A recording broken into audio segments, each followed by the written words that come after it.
Pero anong halaga niyang PIDEA report na yan?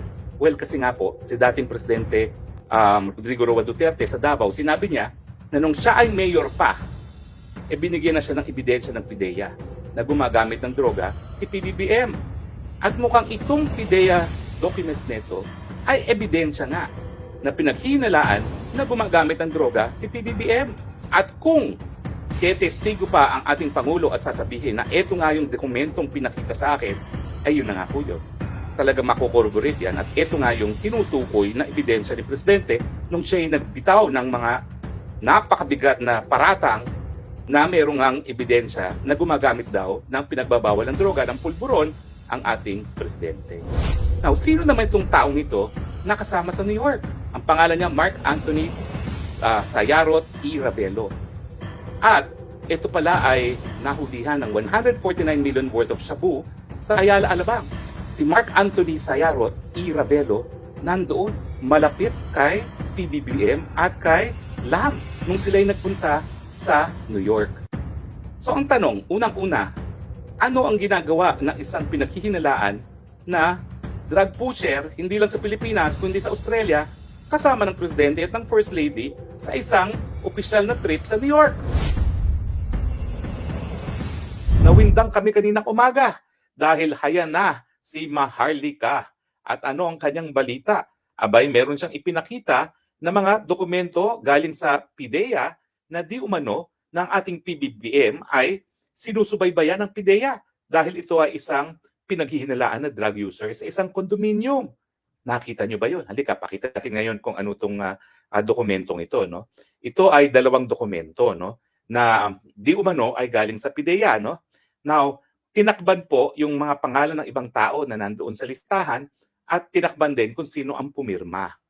Now, bukod pa dito, abay itong si Maharlika ay merong isang tao na binunyag na kasama ni PBBM at ni Lam sa New York nung sila'y pumisita sa New York.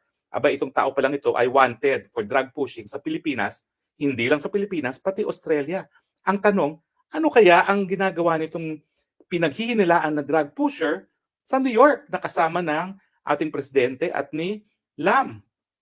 Tayo pa bang mga Pilipino nagbayad ng kanyang pamasahe at hotel papunta doon sa New York? Pero himay-himayin muna natin. Okay? Pero ibalik muna natin yung dokumento tungkol sa PIDEA. No? Ito po yung, yan. Dalawa itong pinublish ni Maharlika. Isang authority to operate at saka isang pre-operation report. Makikita nyo rito na ang name of target ay si Bongbong Marcos Jr. No? At para bagang ito ay pre-operation report dahil magkakaroon sana ng raid, no? At nakatukoy dito yung lugar na dapat na i-raid. Now, napakadali naman nag-issue ng PIDEA ng disclaimer.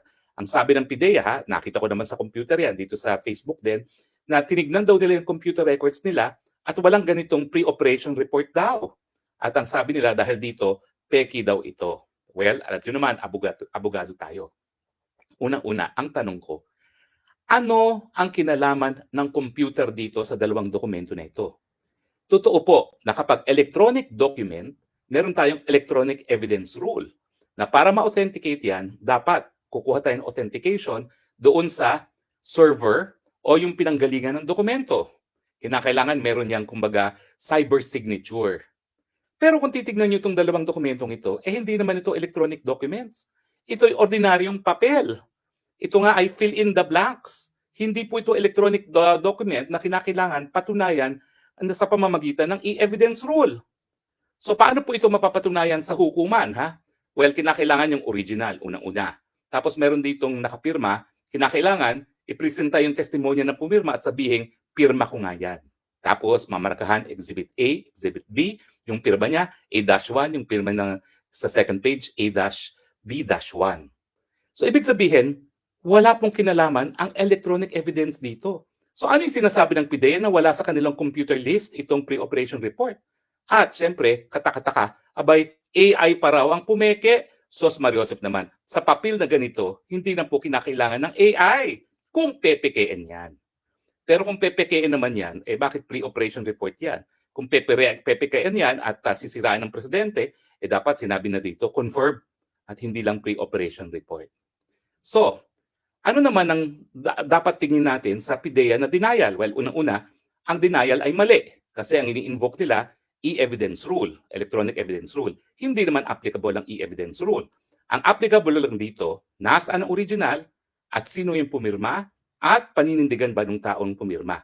Pwede nang gamitin yan sa hukuman. Now, sige, tanggalin na natin yan nang makita nyo naman ang mukha ko dahil nakakasawa na yung dokumentong yan. No?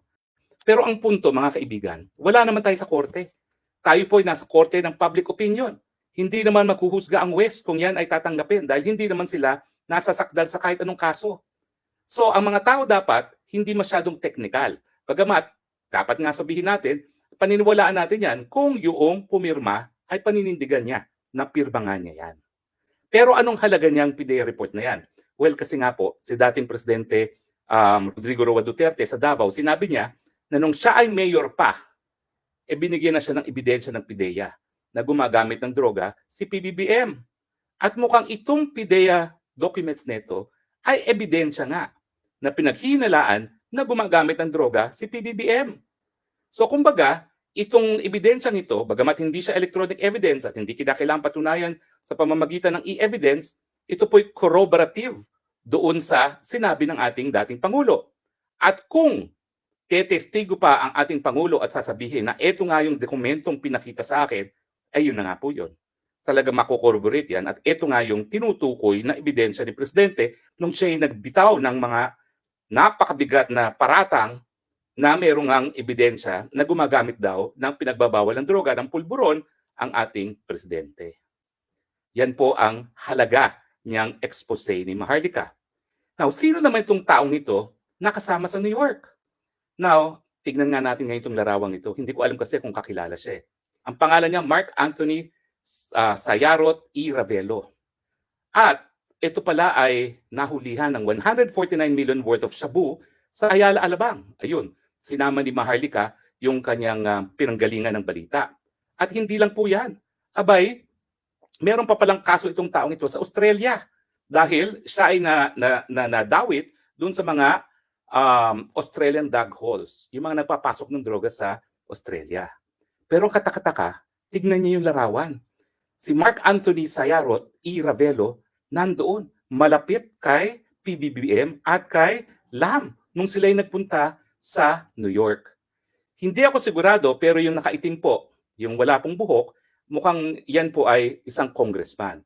Pero kung matitignan nyo po, hindi naman nagpapapicture lang itong si Mark Anthony Sayarot. Kung hindi, parang kasama talaga siya ni PBBM at ni Lam. So ang tanong, unang-una, ano ang ginagawa ng isang pinaghihinalaan na drug pusher, hindi lang sa Pilipinas, kundi sa Australia, kasama ng Presidente at ng First Lady sa isang opisyal na trip sa New York? Pangalawa, kabahagi ba talaga siya ng Philippine delegation? At tayo nga ba ang nagbayad ng kanyang pamasahe at ng hotel dyan sa New York? Bakit naman natin babayaran ang hotel at pamasahe na isang pinaghihinalaang drug pusher? At syempre, may mga balita naman inattach si Maharlika dyan, dapat tignan natin kung ano na nangyari sa mga kasong yan. Kung siya ba ay napatunayan ng guilty or not guilty, pero bago lang po itong mga kasong ito eh. Kasi itong larawan naman ito, nung isang taon lang. Naalala nyo naman yan po ay wala pang 6 na buwan, o parang pangatlong buwan pa lang ng ating Presidente, mula nung siya nanumpa bilang Presidente, nagpunta na ng New York. Anong nakakabahala dito sa dalawang expose ni Maharlika? Si Maharlika kasi sa mulat-mula sinasabi, pulburonic ang PBBM. Gumagamit daw ng pulburon. Sinabi rin po yan ni dating Presidente Duterte. Ngayon, lumabas ang dokumento. Well, syempre, tinatanggi nila, pinasisinungalingan. Pero, ang basehan ng kanilang pasisinungalingan ay hindi naman tama dahil hindi naman siya electronic evidence. Now, sa tingin ko, kaya tinanggal naman ni Maharlika yung pangalan ng pumirma doon sa dokumentong yon kasi nga, naku, baka mamaya magurgor kung sino man ang pumirma noon. Dahil nakasalalay sa kanyang testimonya na yung pirmang yun ay pirma nga niya para po mapatunayan yung authenticity ng dokumento na yan. At syempre, pag nakakakita ka naman ng drug pusher na kasama ni PBBM, bakit? Syempre ang isipin nyo, sinong sinusuplayan ng drug pusher? Well, wala naman akong conclusion dyan. Bahala na kayong maghusga, bahala na kayong magkaroon ng paninindigan, pero sa tingin ko, dumarating na ang panahon na masisiwalat ang katotohanan. Kung nasa tamang isipan ba ang ating Presidente? At importante po yan ha, sa usapin ng West Philippine Sea. Abay, mukhang magkakagera na tayo. Mukhang ipapasok na tayo sa gera ng ating presidente. Ang tanong, siya ba ay nasa sapat at tamang pag-iisip? Hindi ko po alam. Pero tayong lahat, mga mamamayan ng Pilipinas, ayon po sa 1987 Constitution, meron tayong karapatan na makakalap ng impormasyon sa mga bagay-bagay na nakakaapekto sa ating pang-araw-araw na buhay. Freedom of information. At siyempre, yung estado ng pag-iisip ng isang presidente, lalong-lalo na sa panahon na mukhang kinakaladkad tayo sa gera, siya ba ay nasa tamang pag-iisip? Anong tingin nyo, mga kababayan? Tignan natin ang inyong mga komento. Sino ang ating unang suki? Boy Waray-Waray, attorney, nakita mo na kay Maharlika about sa PIDEA. Ano ba yun legit? Hindi ko nga po alam. Para malaman natin ang authenticity niyan, kinakailangan lumutang yung pumirma at sabihin, pirma nga niya yan. So hindi ko po sinasabing legit yan. Ha? Sinasabi ko lang sa inyo kung paano mapapatunayan ang katotohanan ng dokumento na yan sang-ayon po sa ating laws of evidence. Kill Zybel, kahit sino pwede gumawa ng ganung papel, grating legit. Pero bakit walang control number? Hindi ko po alam. Hindi ko naman po sinasabing totoo yung dokumento niyan o authentic. Sinabi ko lang kung paano dapat patunayan. Okay? Ang importante, sino yung lumagda at tatayuan ba niya ng lagda niya yon. Reggie Regal Felipe at Tony Harry, dapat magpa-drug test na si Bongbong para matuldukan akusasyon ni Maharlika at PRRD. Ang pananahimik ni Bongbong ay lumabas na guilty siya. Well, hindi ko naman po iniisip na ang pananahimik niya ay guilty siya. Pero ngayong meron ng ganito, kinakailangan sagutin na niya ang paratang. Oo o hindi. Kung oo, hanggang ngayon ba o sa nakalipas lamang? Dahil kung nakalipas naman yan, wala na tayong pakialam kung siya ay gumamit na bago siya maging presidente. Simply that I have 110 million reasons to start with. Such is my faith.